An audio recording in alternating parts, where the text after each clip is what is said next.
Bonjour Elisabeth. Bonjour Delvey. Elisabeth. Bonjour Cécile, bonjour Patrick, bonjour à tous. Alors Elisabeth, vous voulez revenir sur cette démission. Je ne sais pas si c'est une démission ou s'il a été poussé en fait et remercié. C'est le patron français de l'agence européenne Frontex.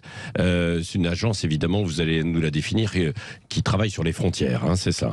Oui, alors c'est l'agence de garde-frontières et de garde-côtes de l'Europe. Elle a été créée en 2015 et elle est donc chargée du contrôle des frontières extérieures de l'Europe. Alors Fabrice Leggeri, je ne sais pas comment on prononce, pardon, qui a 54 ans, qui est énarque normalien, qui a fait une carrière dans les grands ministères régaliens en France, avait été nommé en 2015 et reconduit en 2019 pour muscler l'organisation. Mais depuis 2 ans, à peu près, il est en but à une campagne médiatique assez soutenue qui a été lancée par Der Spiegel et évidemment avec les ONG. Et cette campagne a aussi été finalement soutenue par Ursula von der Leyen, la présidente de la Commission. Alors pourquoi? D'abord on accuse le prétexte, enfin pas le prétexte, mais disons la première raison invoquée, c'est qu'on accuse Monsieur Leggeri d'avoir couvert la Grèce en 2020 et à d'autres occasions, quand elle refoulait vers les eaux territoriales turques des migrants qui voulaient accoster par exemple à Lesbos ou Evros.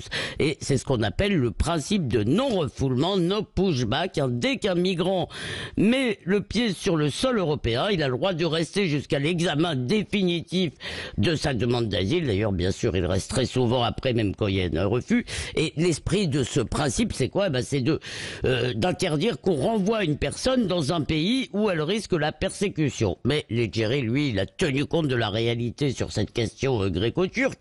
C'est que d'abord, il voyait bien que l'asile était en train de devenir une nouvelle filière d'immigration. Il voyait aussi l'instrumentalisation des migrants par la Turquie, qui les poussait vers l'Union européenne ou monnayait sa retenue. Et il voit aussi que depuis 2016, alors à part pendant le Covid, mais le nombre des entrées illégales n'a cessé d'augmenter. Il est aujourd'hui à son plus haut. Alors Leggeri, il a eu le droit au service grand luxe, parce qu'en plus il y a eu un rapport de l'OLAF, l'organisme antifraude de l'Union européenne, qui dénonçait ses méchancetés, sa gestion. Entre nous, ce serait assez drôle d'auditer toutes les agences de l'Union européenne, et ça c'est un très bon job pour McKinsey, me semble-t-il.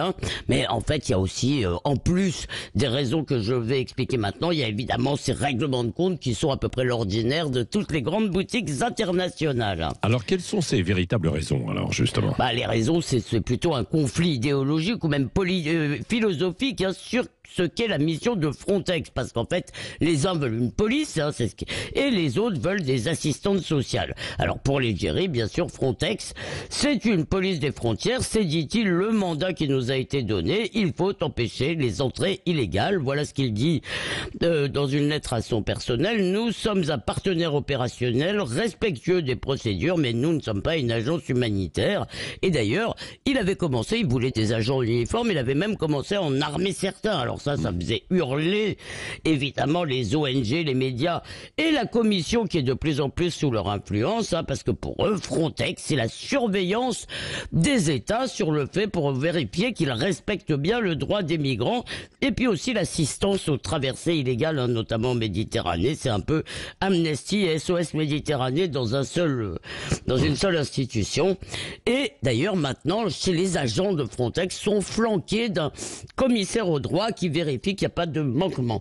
Alors, il faut quand même noter que si on l'applique à tous les pays, même ceux où la personne ne risque pas d'être persécutée, le principe que j'ai évoqué de non-refoulement, il signifie qu'il n'y a pas de frontières, tout simplement, que l'Europe est un droit de l'homme, et ça, évidemment, c'est assez raccord avec la pente idéologique de l'Union européenne, qui est très no border, qui a tendance à appliquer les États et à prévoir pour les individus des droits illimités. Alors, comment peut-on arbitrer entre l'humanitarisme de l'Union européenne et le réalisme de Leggeri? À mon avis, c'est très simple. C'est au peuple de décider à eux seuls. Et ces peuples, pour l'essentiel, ils pensent que l'Europe ne peut pas accueillir toute la misère du monde et qu'elle en a déjà d'ailleurs sa part. Alors ils veulent des frontières et donc ils veulent une police pour les protéger.